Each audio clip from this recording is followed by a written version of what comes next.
Olá a todos! Como é que vocês estão? Helder de Araújo aqui novamente no seu canal Luz, no fim do túnel, dia 3 de setembro de 2024, uma terça-feira aqui em Santos. Estamos no litoral paulista, céu aberto, aí 22 graus aqui em Santos. O BRICS é o pesadelo da máfia casar. A China está comprando mais do Brasil. Então, os fazendeiros dos Estados Unidos estão enviando seus excedentes para o México, principal de destino de exportação da América do Norte. Então, vamos também hoje dar prosseguimento aí a algumas notícias de caráter capitalista, agrícola, o agronegócio. Veja, pela primeira vez no início deste ano de 2024, a China disparou os alarmes aí e cancelou enormes pedidos de trigo dos Estados Unidos e da Austrália. A China cancelou 240 mil toneladas e depois, como se fosse pouco, cancelou mais 264 mil toneladas. Simplesmente assim, a China ligou para a Austrália e cancelou 1 milhão de toneladas de lá. Foi o maior cancelamento de todos os tempos. A Bloomberg diz que a China encontrou trigo mais barato de outro lugar. Veja, Chicago é o local onde estão as grandes bolsas agrícolas, né, as bolsas de valores. E não se sabe o que está acontecendo. Onde é que a China comprou milhões de toneladas de trigo para substituir suas compras canceladas dos Estados Unidos e da Austrália? A Bolsa de Chicago não sabe. E nem os fazendeiros que confiam aí nos analistas de grãos de Chicago ou na Bloomberg também não sabem. Quer dizer, os fazendeiros nos Estados Unidos plantaram 1,5 milhão de toneladas de trigo e daí a China não compra. E agora? Ninguém sabe. Ninguém sabe quem preencheu essa demanda. De certo, foram fazendas da própria China, Rússia e Brasil, fora do SWIFT aí, sua bolsa de Chicago, de seu dólar lá no Fed, Federal Reserve. Não é só o trigo, hein? Os estoques de milho aumentaram 133%, a soja também. Então você tem milhões de toneladas de produtos agrícolas e cadê os compradores? Eles se foram. Os chineses estão tendo a sua demanda preenchida de algum outro modo e lugar. Parece que a China teve uma colheita também recorde. Além disso, a Rússia e o Brasil aumentaram suas exportações. Veja, os yankees só souberam disso daí mais tarde. Obviamente, os negócios de China, Rússia e Brasil estavam a preços mais baratos do que o dos Estados Unidos e da Austrália. Caso contrário, não teriam cancelado as negociações e os americanos não veriam os preços caindo, né? Agora, veja, então isso aqui foi quase que uma sequência do final do vídeo de ontem, né? Agora veja só, apenas imagine quando os negócios dos BRICS estiverem funcionando a contento, tendo sua própria moeda, livre do dólar americano, livre deste intermediário sufocante. Veja, os caras aí do Tio Sam tiveram um negócio assim de Alice no País das Maravilhas por 100 anos. Tinham a faca e o queijo na mão. Tinham a tecnologia. Agora a tecnologia também está lá na China. E os países estão construindo um novo sistema e está quase terminado. Isso significa que o sistema da escravidão ao dólar e aos Estados Unidos também está quase terminado. Veja, a China e a Rússia estão criando um corredor de grãos terrestres multipaíses, aí, multipolar, que unirá a ferrovia euroasiática e os centros e terminais do interior desses países. As vantagens para a China e Rússia são bem óbvias. A China pode obter mais alimentos por menos dinheiro, adquiridos mais perto de sua casa, mais perto, são países mais próximos. E a Rússia pode encontrar mercados de exportação que não estão sujeitos às sanções demenciais aí do Ocidente. Veja, em maio passado e último, eles assinaram um contrato de grãos de 25 bilhões de dólares, com expectativas de 70 milhões de toneladas de grãos e óleos russos ao longo de 12 anos. Parece também que a Rússia está retomando a venda de gás para a Europa. Parece que já está atingindo quase 20% do gás europeu. Quer dizer que as sanções americanas não estão funcionando. Veja, a China é o maior importador de trigo no mundo. No ano passado importou 12 milhões de toneladas de trigo, sendo que metade desse trigo, uns 6 milhões de toneladas, vieram dos Estados Unidos, do Canadá e da França, isso ano passado, mas agora prevê-se que 8 milhões de toneladas de 12 que ela precisa virão da Rússia. Então a Rússia vai substituir a América do Norte e a França na cadeia de suprimentos da China. Os fazendeiros dos Estados Unidos estão meio desorientados e aborrecidos, parece que não sabem o que está acontecendo. O que está acontecendo? Ora, a Rússia está prestes a tirar 8 milhões de toneladas de grãos dos mercados do Tio Sam. E não vai ser liquidado em Chicago ou Londres, lá nas bolsas, né? Não vai ser liquidado em dólares ou euros, né? A Rússia tem dois objetivos geopolíticos e geoeconômicos aqui. Um é deslocar os Estados Unidos, Austrália e França na cadeia de suprimentos da China para produtos agrícolas, né? Dois, usar esses novos centros de logística interna, de transportes aí, para abastecer toda a Ásia. Ambos os objetivos beneficiam a China, que é o país mais próximo da Rússia e muito mais amigável do que os neocons, aí, os jázaros americanos, né? O fornecimento de grãos russos para o sul da Ásia usará ferrovias e a logística chinesa através das províncias do interior da Rússia. Isso é uma grande notícia aí para os fornecedores de recursos naturais dentro dos BRICS. A Rússia quer criar uma bolsa de grãos dos BRICS, permitindo compras e vendas diretas, sem especuladores no caminho, hein? Sem dólares americanos para converter. Os acordos serão feitos nas moedas nacionais dos países dos BRICS. Isso representa 40% dos cereais e carnes globais do mundo, 40% dos laticínios, mais da metade de todos os frutos do mar do mundo. O que esses projetos de desenvolvimento significam para os países fora dos BRICS? Fora dos BRICS, veja, sistemas gigantes de fornecimento e logística estão sendo estabelecidos em várias partes do mundo. E o crescimento econômico do sul global e dos BRICS é que vai definir este século. É a construção de um novo sistema financeiro, é isso que nós estamos vendo, que está acontecendo. Veja, agora veja só o ponto de vista aí. Se você é um fazendeiro e você cultiva qualquer coisa que é importante na bolsa de grãos aí de cereais dos BRICS, negócios entre os BRICS usando blockchain, moedas nacionais. Imagine você não está nos BRICS. Você não vai saber quais são os mercados globais, quais são os preços. Em vez de ser os primeiros a saber, como era antigamente, você vai ser o último a saber e não estará mais no grande mercado, exceto como um fornecedor assim de último recurso, se houver alguma carência, alguma falta, né? Veja, até agora a China comprava principalmente dos Estados Unidos, Canadá e Austrália primeiro. Agora os trilhos estão virando para a Rússia e Brasil, armazéns enormes, né? Na Rússia, no Cazaquistão, também armazéns aí no norte e no oeste da China, vão ficar cheinho de grãos russos. Armazéns chineses no leste da China serão abastecidos pelo Brasil. A China tem ligações ferroviárias com a Rússia. Capitães de navios do Brasil já sabem de cor o caminho do futuro. Os BRICS é o futuro. Quando é que o governo brasileiro vai se dar conta disso? Vamos aguardar. Eles ainda dormem em berço esplêndido, né? Bom, pessoal, então aqui a primeira parte do nosso vídeo, preâmbulo, introdução, falando de geoeconomia. Veja, falar agora um pouco do Telegram, né? Veja, o Xi Jinping disse: a China está pronta para ser parceira e amiga dos Estados Unidos. Contudo, o inverso é que é altamente provável, né? Veja, a China é considerada pelos neocons aí de Washington como uma ameaça existencial, né? Enfim, eles têm aquele espírito assim de achar que a vida é uma luta no UFC e o chinês é o competidor, né? A política externa chinesa promove um novo modo de ser no mundo. Qual que é o seu novo modo de ser no mundo? A comunidade de nações soberanas com um futuro compartilhado, né? Essa é a sua proposta. A China e os Estados Unidos, veja só, eles são responsáveis aí por seus povos, né? E sua responsabilidade se estende a todo o mundo. Entretanto, estamos atravessando uma fase de transição um tanto penosa, inclusive com esse risco aí de ter uma grande guerra e tudo mais.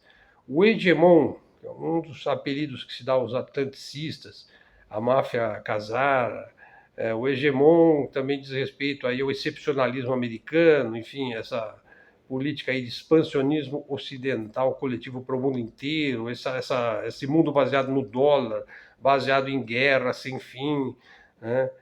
Bom, o hegemon tirânico, Jázaro, unipolar, né, vê o mundo como uma plutocracia exercida por um deep state que é satanista, e o resto do mundo tem que estar a seus pés, a seu serviço, tem que ser seu servidor.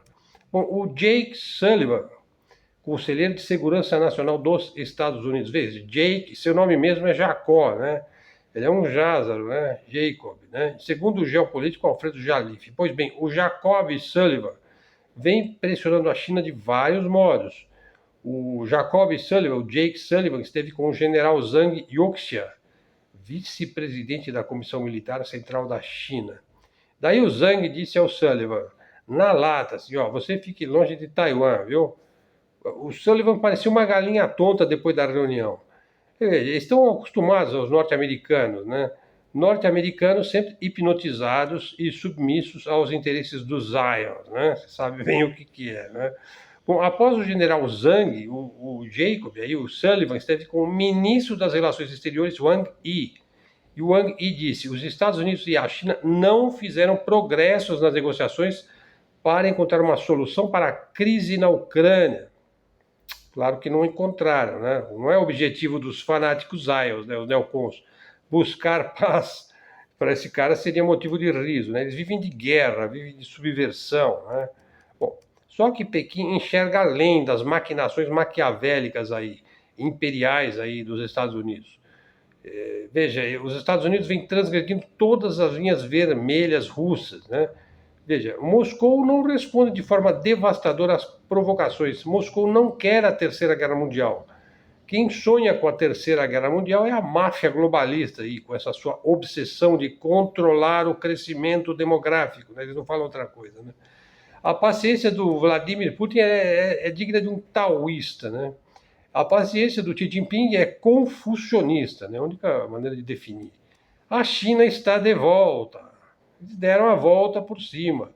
Os ocidentais completamente hipnotizados aí pelo hipnotismo Jázaro precisam aceitar isso daí e superar as consequências de um mundo multipolar. Eles vão ter que aceitar isso daí por bem ou por mal. Né? Espero que seja por bem, né? As reuniões de Pequim com o pato manco aí dos Estados Unidos podem abrir alguma caixa de diálogo. Vamos ver, afinal, os dois países têm negócios em comum, têm interesses comuns. Mas veja, as exportações da China para os Estados Unidos representam 2% do PIB da China, insignificante. Veja, a China é a maior potência mundial de produção, de comércio, de exportação, de importação, de negócios. Veja, tem muitos e diversificados negócios. Não é só com o Ocidente, hein? Né? Mas é principalmente aí com a maioria global, em especial o sul global, são 160 países aí. A China tem jogado esse jogo aí da emergência do mundo multipolar com perfeição. Veja, a perfeição das jogadas é tal que a máfia do dólar e da eugenia aí está literalmente surtando. Ora, a China se integrou à maioria global. Veja, a falsa ordem baseada em regras aí da cabala atlanticista encara a maioria global como sua inimiga. Né? Quer dizer, eles vão ser inimigos no mundo inteiro. Né? Uma vez que não é mais capaz de liderar, os Estados Unidos não é mais capaz de liderar o mundo. Veja como exemplo as políticas estúpidas, as quais só podem ser explicadas como um ato de autossabotagem. Veja, 75% dos principais cientistas chineses que estão nos Estados Unidos, alguns dos melhores cérebros do mundo, deixaram os Estados Unidos. Voltaram para a China. Né? Simplesmente os Yankees se ressentem de sua presença na terra da democracia. O boicote insano ao mercado chinês e também ao mercado russo, veja, da parte de quem diz defender o livre mercado, teve como uma de suas principais consequências a entrega de todo o mercado russo, mais de 100 milhões de consumidores para a China. E Pequim compra, eles adoram comprar e vender, eles são vendedores, são homens de negócio. Pequim compra agora muito mais energia barata da Rússia. E eu já disse, a Rússia já está vendendo mais gás para a Europa do que os Estados Unidos. Isso é só o começo, hein? As sanções contra a Rússia, contra o Irã e outros países que não desistem da soberania foram instrumentais para ajudar Pequim a desenvolver mais rapidamente o conjunto de políticas aí, Made in China 2025, tornando-se líder ou o segundo melhor em 10 setores de alta tecnologia.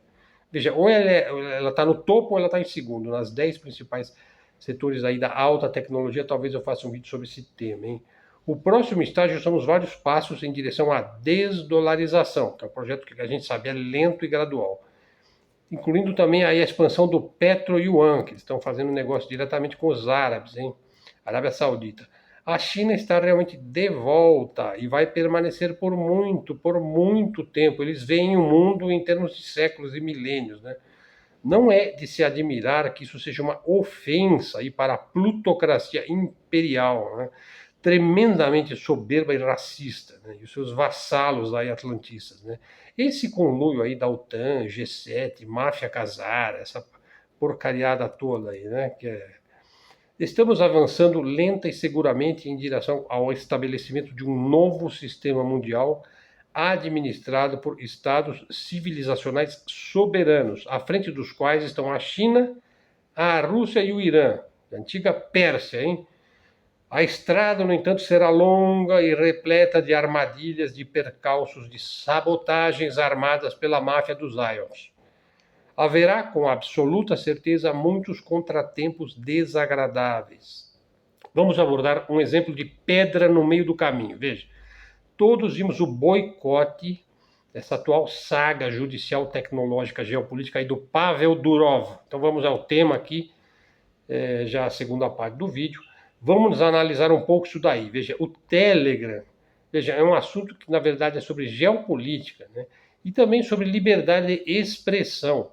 O Pavel Durov agora refém do Deep State, né? Veja, e a França, do woke, garoto propaganda aí da família Jaza, né, da família do escudo vermelho, garoto Macron obteve uma vantagem aí a longo tempo desejada. A OTAN, órgão neonazi, a serviço da subversão Khazar, obteve uma vantagem aí sobre a rede Telegram. Veja, o Durov foi acuado e ele fez algum acordo com os raptores. Pagou fiança e está sob vigilância, basicamente é isso. Veja, o Durov, na verdade, ele foi acusado de não ser um colaboracionista, um cooptado, um servo da inteligência sionista globalista. O que a elite satanista quer é ter o acesso total ao backdoor, aos canais russos, os quais têm informado ao Ocidente a subversão e a corrupção propagadas na Ucrânia, no Oriente Médio, na África subsaariana e por aí vai, hein? Veja, eu já fiz incontáveis vídeos sobre a Ucrânia, sobre o Oriente Médio, sobre a África subsaariana especificamente. Veja, e uma das minhas principais fontes foi o Telegram, né? E jornalistas que propagam diretamente fatos, né, e uma visão de mundo calcada nos fatos lá no Telegram. Veja, o Telegram é a rede social de escolha da maioria global. Está no coração da geopolítica, é o principal meio de se informar com base na realidade. A realidade dos fatos é desagradável para quem se dispôs a enganar a Deus e a enganar a todo mundo, né? Existe uma besta fera aí por trás do Ocidente coletivo e que não abre mão de sua propaganda, que é disfarçada de informação, de mídia oficial, né?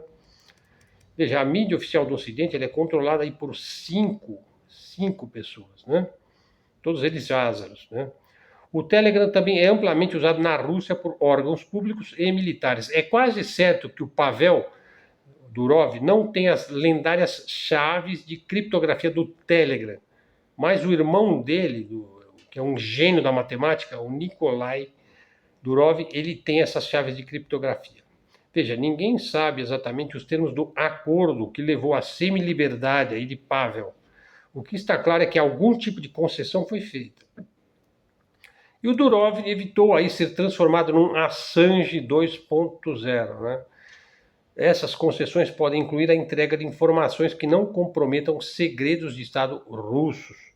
Os irmãos Durov certamente estão cientes de que qualquer informação que leve a inteligência ocidental a assediar blogueiros e canais por sua posição política comprometeria fatalmente a credibilidade do Telegram, né?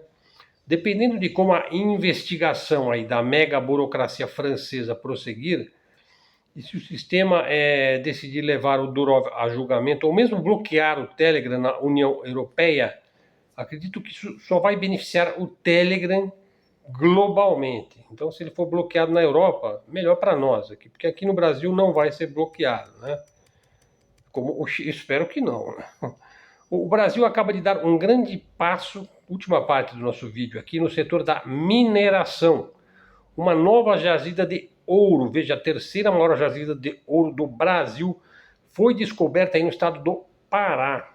O site Brasil Mineral informa que o projeto localizado em Taituba, no estado do Pará, liderado aí pela G-Mine Ventures, recebeu um investimento de 2 bilhões de reais e já gerou mais de 2 mil empregos, transformando a economia da região. Essa descoberta coloca o Brasil em destaque aí no cenário mundial da mineração. O projeto de mineração lá da terceira maior jazida de ouro do Brasil foi denominado Tocantinzinho, nome dado à exploração da jazida. Recebeu aí então em 2022 2 bilhões de reais, né? Que já reflete diretamente aí na geração de empregos. A informação é do site Brasauro Recursos Minerais SA. Então veja aí, criação de milhares de empregos diretos e indiretos, um benefício imediato desse projeto. Segundo aí a Brasauro, que esmiuça os números envolvidos no projeto na fase de construção, a iniciativa empregou cerca de 2.220 trabalhadores, né? Com a expectativa de manter 600 empregos diretos durante a operação. Então, um grande número de postos de trabalho que demonstra a importância da mineração para a economia da região, oferece novas oportunidades aí para os moradores locais e contribui para o desenvolvimento socioeconômico do Pará, né? A descoberta dessa jazida, então, coloca o Brasil aí numa posição de destaque. Teria lá mais ou menos 2 milhões de onças de ouro. O Tocantinzinho promete transformar a economia local e também aumentar a participação do Brasil no mercado internacional de ouro, né? Minério tão importante hoje em dia, que é extremamente cobiçado, né? Além da geração de empregos, o projeto vai impulsionar aí comércio, serviços na região ali de Itaituba, né? A G-Mine Ventures destaca aí que a mineração aí será realizada seguindo as normas ambientais, né? Respeitando aí as novas e bastante severas legislações de barragens que foi estabelecida aí pela ANM, Agência Nacional de Mineração. Veja, a empresa já obteve as licenças aí da parte da Secretaria de Estado do Meio Ambiente e Sustentabilidade, as SEMAS, do Pará. Então já tem a licença para operar a mina, a planta de processamento, a instalação de rejeitos, que é a parte que não serve, né, do minério, e a nova pista de pouso, né? Então essas operações aí permitem que a empresa inicie suas operações aí já no segundo semestre. Acredito que já deve estar iniciando suas operações aí, garantindo a extração de ouro de uma forma responsável, né? Então o projeto Tocantinzinho aí é um exemplo do potencial de mineração no Brasil, hein? 93% das obras aí já estão em fase de comissionamento, preparando a planta de processamento para iniciar a produção de ouro. A mina vai estar pronta, então, segundo Jean-Louis Pierre Gignac, presidente e CEO da G-Mine Ventures, a etapa final no processo de aprovação regulatória é uma prova do ambiente de negócios favorável à mineração no Brasil e do comprometimento da equipe. Por enquanto, eu vou dar apenas essas notícias aí de cunho quase que de propaganda, né? Bom, agora para terminar, vou falar sobre a disputa do X com o Brasil. Veja, a história do X aí com o Brasil mais ou menos a seguinte: o Elon Musk, né, comprou o Twitter em agosto de 2022 e aí renomeou para X. E a rede social passou por algumas mudanças aí, né? Bom, um ponto de disputa com o Brasil começou durante o período eleitoral, lá em 2022, quando Lula foi eleito mais uma vez presidente do Brasil. Logo começaram processos sobre a influência das redes sociais nas eleições. A gente sabe que já na época do Bolsonaro foi essencial o uso da rede social, né, e das novas formas de comunicação e de propaganda, né? Durante o inquérito das milícias digitais, né, uma CPI aí entre 2020 e 2021, perfis foram bloqueados e derrubados no X, porque estariam associados a milícias digitais contra o famoso Estado Democrático de Direito. Bom, Como de hábito, os cancelamentos são sempre determinados, vocês sabem, por aquele ministro famoso, né, o Moraes, né? Mais recentemente, aí, o Elon Musk ameaçou descumprir a determinação do STF e agora ele está alegando censura. Daí o Moraes, recentemente aqui no início de maio de 2024, incluiu aí o dono do X, o Elon Musk, no inquérito de estar obstruindo a justiça brasileira. Também acusado de abuso de poder econômico e mesmo incitação ao crime, além de multa de R$100 mil para cada perfil derrubado que fosse reativado no X. Né? Bom, a ação da justiça brasileira aí movimentou aí o território nacional e também no estrangeiro. Né? O Musk afirma que o ministro do STF está ferindo o direito de expressão dos usuários da rede social. Em agosto do mês passado, o Moraes definiu que, caso o X não defina um representante legal no Brasil, como determina a legislação do Brasil, a rede social estará suspensa, está suspensa. O bilionário diz que não vai cumprir, e daí no dia 30 de agosto, o X foi suspenso. Eu também não estou usando mais o X, né? Eu não vou usar VPN, eu não vou querer driblar esse negócio, né? Eu tenho outras fontes, tem outras maneiras de conseguir as minhas fontes, sobretudo através de livros, né? De boas leituras, né? Bom, o Elon Musk, então, respondeu com uma publicação no X. Veja, ele chamando aí para a manifestação bolsonarista do dia 7 de setembro. E ele pede o impeachment do ministro Alexandre de Moraes, do STF. Bom, no domingo, aí, dia 1º de setembro, anteontem, uma usuária da rede social aí publicou que os brasileiros irão para as ruas protestar contra o ditador Alexandre de Moraes. E aí o Musk respondeu dizendo, ele, o Moraes, né, deveria sofrer impeachment por violar seu juramento de posse. Bom, na manhã de segunda-feira, aí, ontem, né, o STF votou a favor de manter a suspensão do X no Brasil, uma vez que o Musk não cumpre a ordem de indicar um representante legal no país para a plataforma. Veja, é uma exigência da legislação brasileira. Toda companhia internacional tem de cumprir. Você não pode ter um grande negócio altamente lucrativo aqui no Brasil e não ter um representante aqui no Brasil, né? Como se não quisesse prestar contas de nada, né? Você não tem nem para quem ligar, né? O X disse que não cumpre ordens ilegais se for com a intenção de censurar opositores políticos, né? E que, ao contrário de outras plataformas de mídia social, não cumprirá ordens ilegais em segredo, né? Aí o Moraes diz que o bilionário aí confunde liberdade de expressão com liberdade de agressão e acusa o Musk de deixar a rede social virar uma terra sem lei e rede que perpetua aí discursos de ódio, inclusive de ódio contra o STF, né? Na votação dos ministros do STF ficou decidido que o X permanecerá suspenso até que a plataforma cumpra as decisões da Justiça brasileira, pague as multas aplicadas por desobedecer às ordens judiciais e indique um representante legal no país. Será ainda aplicada a multa de R$50 mil para pessoas e empresas que utilizarem subterfúgios tecnológicos para manter o X, como, por exemplo, o uso de VPN, né? Ficou essa bagaça. A multa foi questionada pela OAB, a Ordem dos Advogados do Brasil, mas o pedido ainda não foi analisado. A primeira turma do STF é formada por 5 ministros aí, o Alexandre de Moraes, Flávio Dino, Cristiano Zanin, Luiz Fux e Carmen Lúcia. Como o Moraes, o Dino e o Zanin já confirmaram votos favoráveis para manter a suspensão do X, a maioria foi formada e a suspensão da rede social foi mantida. Então estamos aí no meio da novela, né? E vamos ver o que acontece, né? Eu acho que é uma coisa, é uma queda de braço e provavelmente vai prevalecer aí a posição do STF, porque aqui dentro do Brasil o STF é um órgão, né, que praticamente está acima dos outros poderes, né?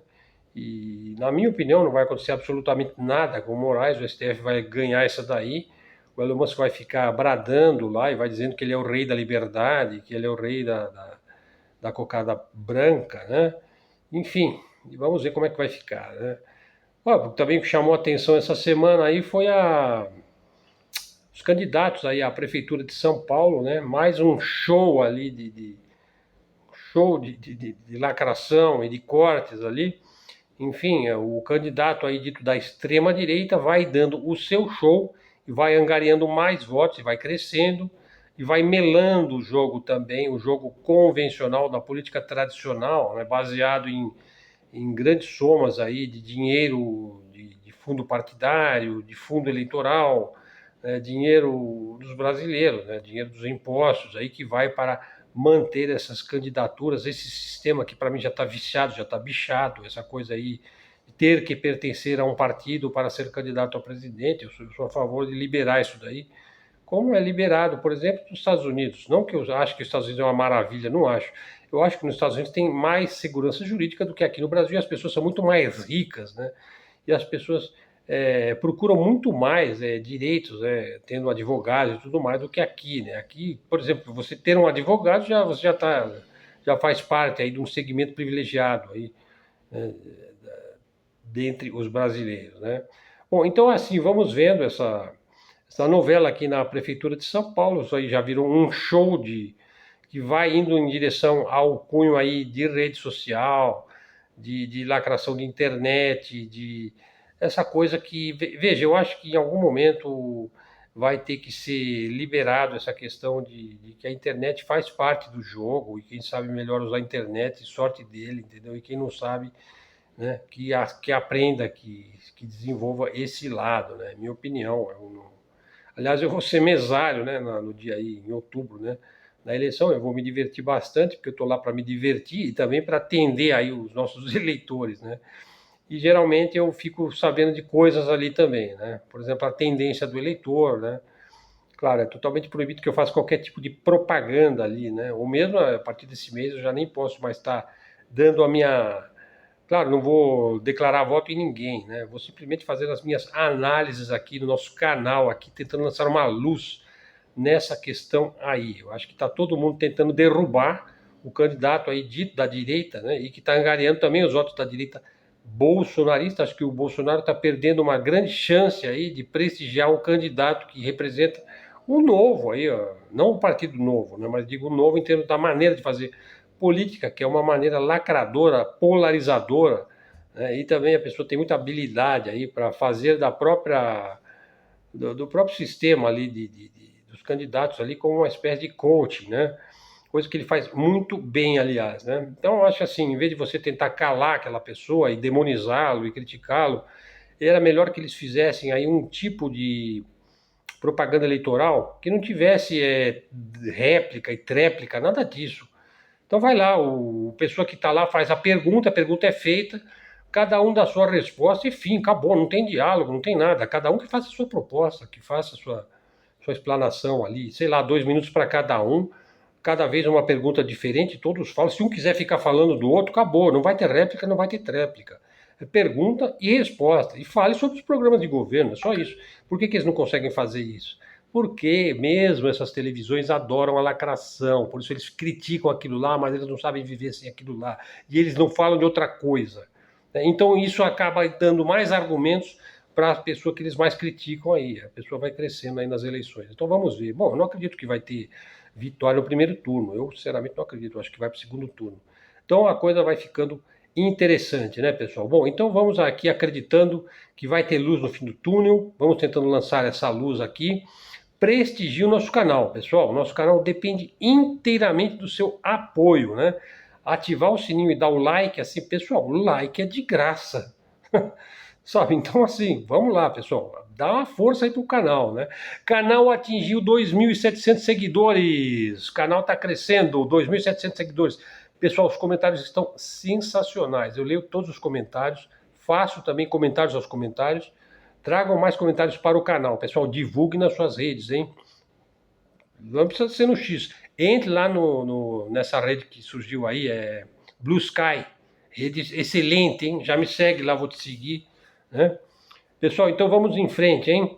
Canal de livre expressão, livre comunicação, canal da mídia alternativa, da mídia independente. Maiores informações aí você vai encontrar na descrição do vídeo. Verifique se você está seguindo o canal. Se quiser ajudar o canal, torne-se membro, faz um super sticker. Se quiser me ajudar, faz um pix para mim, tá aí, CPF, né? Ou e-mail aí na descrição do vídeo. Pessoal, sendo que tínhamos para hoje, vamos em frente. Tenho recebido aí muitos elogios aí pelos 4 vídeos dedicados à máfia casara, que permite assim muitos recortes, né, e compreensão de muitas coisas que vão pelo mundo, né, e também nessa polarização aí da emergência do mundo multipolar e por que isso é tão penoso para o modo, pela visão de mundo deprimente aí do Ocidente coletivo. Então vamos em frente, pessoal. Obrigado a todos. Até a próxima e fiquem com Deus.